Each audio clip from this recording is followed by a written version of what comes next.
Rajendra Nagar municipal deputy commissioner को रिश्वत की रकम कबूल करते हुए रंगे हाथों गिरफ्तार कर लिया गया।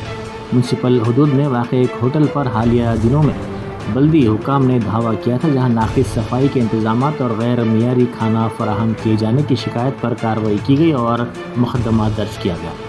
बाद-अज़ां होटल को मुहरबंद ना करने की दरख्वास्त पर राजेंद्र नगर सर्कल 11 के डिप्टी कमिश्नर रवि कुमार ने 5 लाख रुपये रिश्वत का मुतालबा किया। मुतासिरा ने ACB के हुकाम से रब्ता किया, जिन्होंने मनसूबाबंद तरीके से 2 लाख रुपये रिश्वत लेते हुए रवि कुमार को रंगे हाथों गिरफ्तार कर लिया। Anti corruption bureau DSP CCTV देखता हूँ मैं।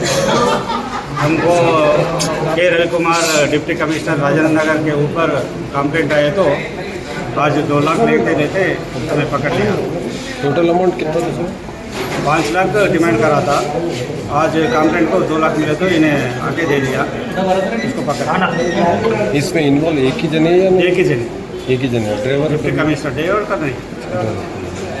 ओके, उन्हें पैसे लेके बाहर आने के बाद उसको दिए तो कार में रखा है, उसमें वो बैग में क्या है बोल के उसको किसी को नहीं मालूम। Okay, thank you.